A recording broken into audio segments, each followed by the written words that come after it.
Hello, Emory Baptist. Welcome to Sunday School for Sunday, September 13th. And we'll be looking at session 2 from the study in Isaiah. And the title of the study today is God Sins. And I'll be reading out of the Christian Standard Bible today.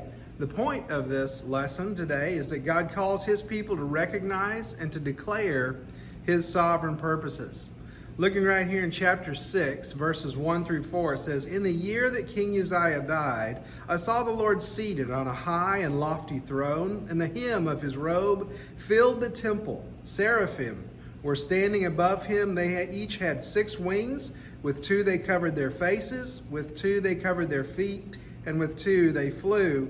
And one called to another, 'Holy, holy, holy is the Lord of armies. His glory fills the whole earth.' The foundations of the doorways shook at the sound of their voices, and the temple was filled with smoke." And so right here from the very beginning, we know, or we can see that this happened about probably 740 BC, which at that time had a split kingdom, with the northern kingdom of Israel under the reign of King Jeroboam III, and the southern kingdom of Judah was under the rule of Uzziah. But at this time, whenever Isaiah was called, 2 events had just happened. The northern kingdom, Jeroboam, had died probably about 3 years before. And as Isaiah said here, Uzziah had passed away just recently in the year that he died, in that year that he had died there. And both of these kingdoms had been prosperous up through this time, and they were actually pretty financially affluent. The problem, though, was based on what the prophets were saying, is that they were at that time in moral degrade or moral decay. And so there was, even though this was a prosperous time for the kingdoms, it was a time whenever the nations of Israel and Judah were turning away from God. And so in that time, whenever Jeroboam died and whenever Uzziah died, no doubt there was some concern about the direction of the country, especially because the northern kingdom, Israel, had already begun to experience some financial decline, also as well as the moral decline that they had had. And whenever we talk about the death of a king, it's a little bit different than maybe the election of a president. In the death of a king, you would have kind of, a lot of times, basically a jump ball, just to see who would come up with the kingdom. And when I say jump ball, that's kind of a very tame version of what we're talking about. Everybody's going for this prize, but in going for it, they will a lot of times kill everybody else in the family, which is a bad deal. And so we don't often think of troublesome changes of power here in the United States. We tend to have relatively peaceful transfers of power from president to president. But then, no telling what could happen. And to be honest with you, you didn't really know who was going to be the king, the next king or the ruler of the land. You didn't know what was going to be coming next. And so this was a very appropriate vision for Isaiah to have at this time, this vision of the Lord, because when kings die or even when presidents change, that uncertainty can be very irritating, I guess, in the life of the believer. But this vision that he had of God sitting in heaven, God sitting in His temple, in His palace, ruling, continuing to rule. Even though the king is dead, God still continues to rule. And so there's an old word, we use it differently now, the word awful. Today it means just bad. It just means worse than bad. But it actually originally meant full of awe. And so as Isaiah had this picture of God before him, this vision of God before him, probably a good word for that would be awful in the old understanding of it. Awful, full of awe, to realize how big and that God is. And it describes it. It says that the hem of His robe filled the temple, filled the palace, or filled the room where God was seated in front of Isaiah. And that's kind of important. The hem of His robe is kind of the lowest part, the part that's just not even really decorative or ornate. It's the part that drags on the ground. It's the very lowest part. And yet the picture here is that even the lowest part of God's adornment filled the temple, filled everything in front of Isaiah. It made me think of a little YouTube video I saw about a little girl that wanted to do an experiment. And so she grabbed a Mentos, one of those Mentos mints, and she grabbed herself a Diet Coke, and she thought, here's what I'm going to do. I don't know if you've ever done that experiment, but you put the Mentos in the Diet Coke, and it shoots Diet Coke all over. Well, she thought, I wonder if I can contain that, right? And so she dropped the Mentos in and then put her mouth over the top of the bottle. And when she did, her eyes bulged out and foam shot straight out of her nostrils until the point where she just eventually opened her mouth and foam shot everywhere. And I hope that's not too gross of a thought for you, but sometimes we tend to think that we can contain God. And that might have even been the thought even in Isaiah's day, is that God lived in a little room in the temple, and that's where we go and take care of him, and occasionally he will bless us. But that's not the picture of God. God is more than we can contain. That we in our little ideas of how much we can control God, we're very mistaken about how big God really is, and about how full God's presence is, and how small we are in comparison to him. And so God cannot be contained in these little boxes that we try to keep him in, or to carry him around like little show and tell. This idea that we come to a small God in a small temple, that's not the picture. And Paul said in the book of Acts, chapter 7, verse 8, he said to the people as he was witnessing to him, he said that God does not dwell in sanctuaries made by man or made by hands. And you also see this picture of seraphim, these angelic creatures that are somewhat terrifying. Their name means burning ones. And so it could be that they were really bright, or they were radiating heat or something like that. But it said that they covered themselves in front of God, and that was in deference to God, to recognize his authority over them. And so even in their placement around him, they recognized that he was the one that was the focus in the room there, and that they covered themselves, and they sang this superlative, thus holy, holy, holy. It's the Old Testament version of saying the very most holy that you can get, right? Three holies together. The holiest of holies is God, and he is also, they said, the Lord of armies. And what they mean by that, not only the heavenly army, but all armies on the earth, that there's no government power that is not subject to him. And so even in the time where there's this frightening thought of the Assyrians coming to bring judgment, the thought could be that there was this maybe even a little bit of comfort knowing that they are subject even to the God who is not their God, who they didn't recognize as God. He is still God over them. And so the size and the enormity and the beauty of the earth points to God's glory, and points to the amazing Creator who deserves to be recognized and to be praised. And so Isaiah 6 verses 5 and 7 talks about God's forgiveness. Verse 5, "Then I said, woe is me, for I am ruined, because I am a man of unclean lips, and I live among a people of unclean lips, and because my eyes have seen the King, the Lord of armies." Then one of the seraphim flew to me, and in his hand was a glowing coal that he had taken from the altar with tongs. He touched my mouth with it and said, "Now that this has touched your lips, your iniquity is removed and your sin is atoned for." Woe is kind of a funny word. It's not a word that we use very much right now, or very much, at least I don't use that word. But it really just is a crying out of anguish. Woe just means anguish.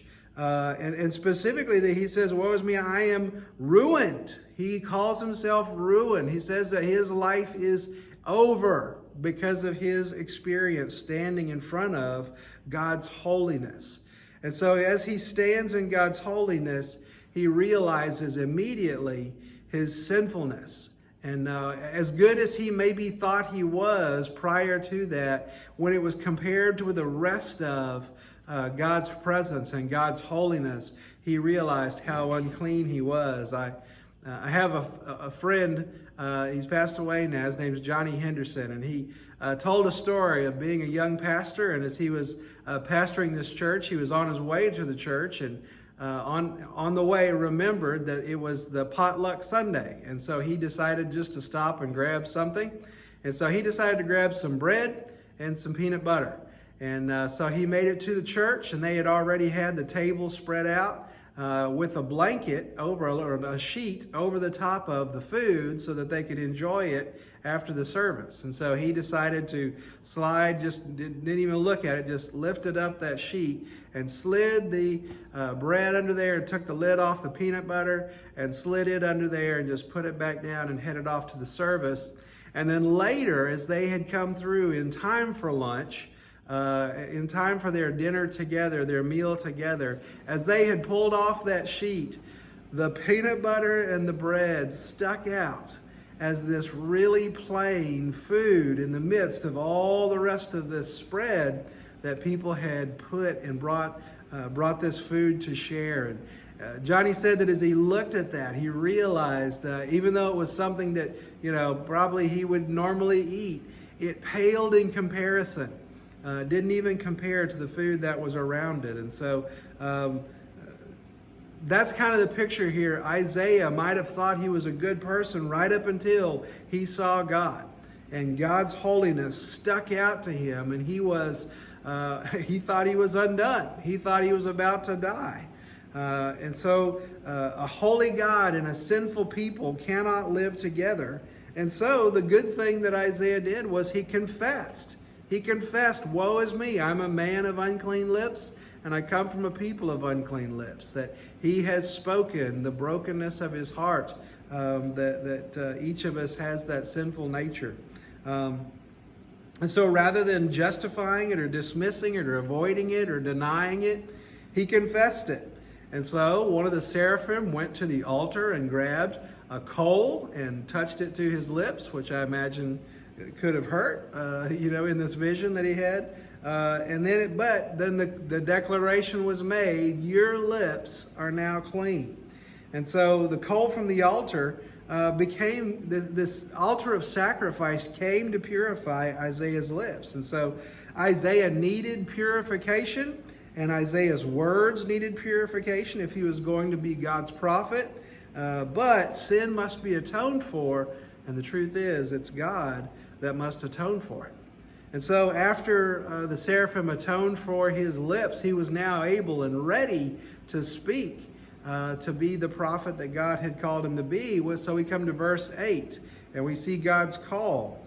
Then I heard the voice of the Lord asking, "Who will I send? Who will go for us?" I said, "Here I am, send me." And he replied, "Go, say to these people, keep listening but do not understand. Keep looking but do not perceive.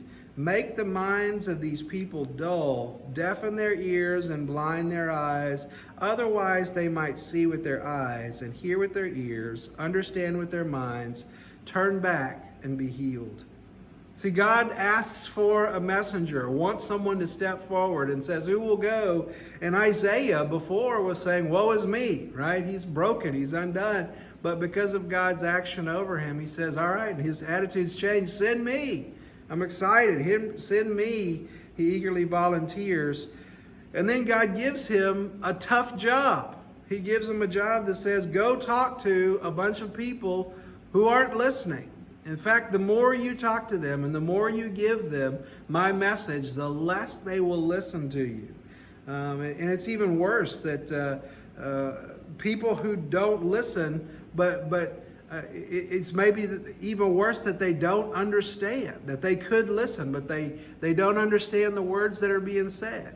When I was in college, I played intramural softball with the BSM. I think it was a group that I was playing with the BSM, and I had never really played baseball or softball or anything like that much before, and so I decided that I would go play out in left field because I thought that was a pretty safe place to be.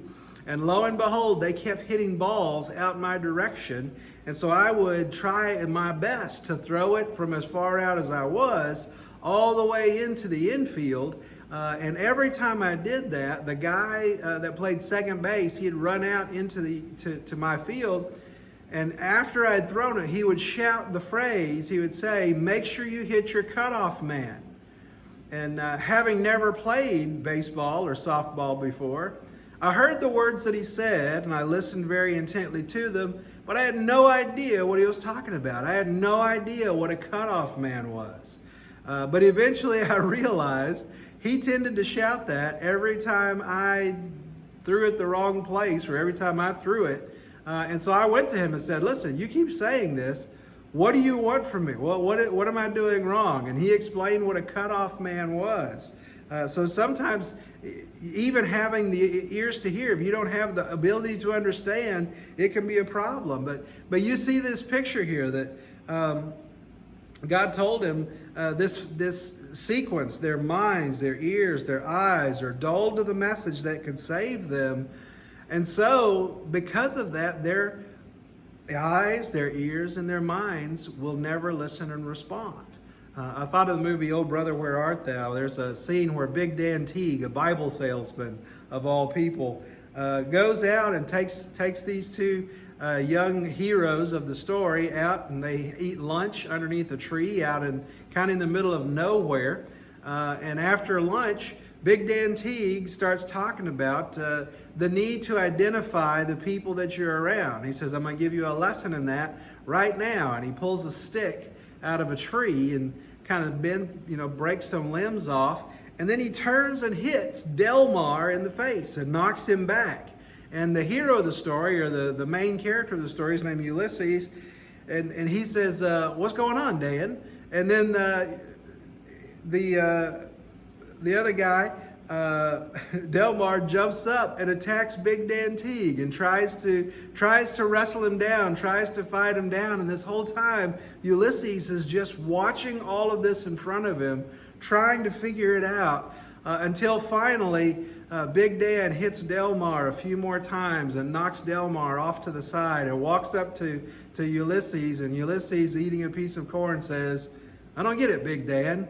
And Big Dan says, "It's all about the money." And he hits him again. He hits Ulysses and knocks him out and takes his money and leaves. And I thought about that. The Big Dan Teague was telling him the thing that could save him, but he just couldn't understand it. He wouldn't listen, even when it was being performed in front of him. And so that's a little bit a picture of what happened. The rejection of the prophet's message. Even though they wouldn't listen to what he was telling them directly, the rejection of the prophet's message shows the futility and the finality of the coming judgment, because the prophet's words were the only thing that could save them, and they had rejected it. And so you see this picture that God knew the rebellious response of Israel, and he knew that the message reveals the heart of the hearer and not the messenger, or not the message itself. That it's not a bad message, it's not a bad messenger. Isaiah had responded and confessed and went, but when he preached the word, preached the message to them, they did not. The hearers did not respond. And so then the people were already in rebellion against God, and because of that, they continued in their rebellion. And then whenever God warned them that the judgment was coming, judgment ultimately has to come. That's the last thing that you see there. The judgment ultimately has to come. And so these words are actually quoted by Jesus in the New Testament several times in the Gospels, and even one of the times that Paul is talking to the Israelites and shared the gospel with them about Jesus, and they rejected it and left. He quoted these words to them again as well, because even though they had the words in front of them, even though they had the message that Jesus is the Son of God, that Jesus died on the cross to take away sins, that Jesus rose again to show that he's God, that New Testament audience did not listen, because they had already decided not to listen. They had already rebelled. They had already turned away. And so you see here Isaiah, he's eager to go and share this new message, and the message is, you're not going to get it, right? That's the message. God says, go and share this message with these people. And the message is, your ears are dull, your eyes are dull, your ears are deaf, your minds are unavailable, are not open to what God would have to say to you. And so we see in verses 11 through 13, God's persistence here. How long? Verse 11, then I said, until when, Lord? And he replied, until cities lie in ruins without inhabitants, houses are without people, the land is ruined and desolate. And the Lord drives the people far away, leaving great emptiness in the land. Though a tenth will remain in the land, it will be burned again. Like the terebinth or the oak that leaves the stump when felled, the holy seed is the stump. And so Isaiah asks, how long, O Lord, does this unheeded message continue to be unheeded? How long do these warnings continue to go? And the response comes back until the judgment comes. I don't know if you know what an intervention is, but sometimes a person who has been addicted to drugs or alcohol or addicted to something that is destroying their lives, the people that love that person will bring them in and have an intervention. They will say, listen, we are going to cut you off from all of our resources. We have done everything we could to turn you away from this life of destruction. And now we've come to the final thing that we can do, which is to let you off on your own and to tell you that from here on out, we're not going to give you any more money. We're not going to save you, to rescue you from jail. We're not going to bail you out of jail. We're not going to do any of those things that continue to keep you thinking that your life is okay, because your life is broken. And the idea there is they're wanting that person to come to rock bottom or to come to the end of themselves, hoping that in the midst of that pain, they will find hope. So this picture here, these ruins and houses without people, this is the judgment that God promised. But still, God is still king, and God still has a purpose. And he talks about the stump, the life that is still in the stump.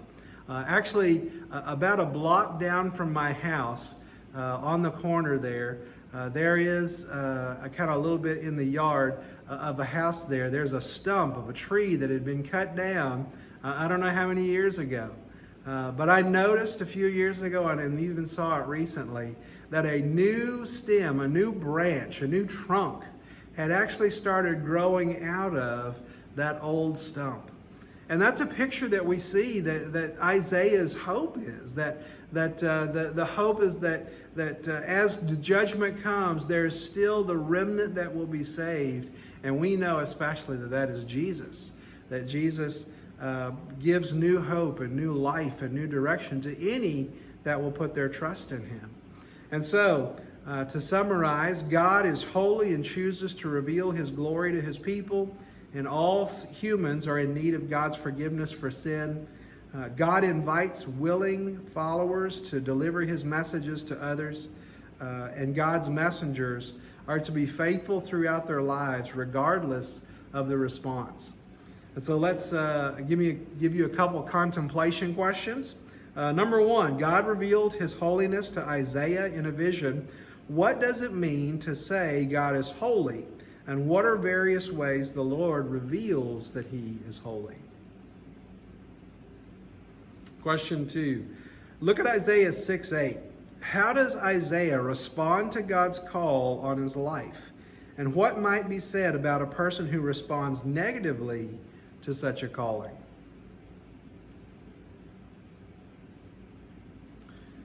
And number 3.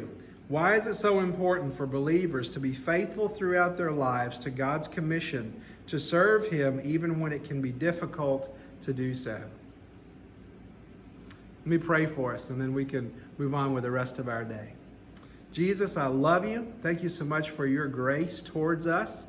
I pray, God, that you would help us to be quick to listen and respond to your warning and your message. God, help us to be like Isaiah, God, who responds eagerly and repents quickly, confessing and seeking to be sent to go and share the gospel with the people around us. And Father, prevent us, please, from being people who are stuck and lost in rebellion. Help us to be people who listen to you and follow you. God, and help us also to go and share the gospel with others so that they might be able to respond to you as well. I love you, Jesus. In your name I pray. Amen.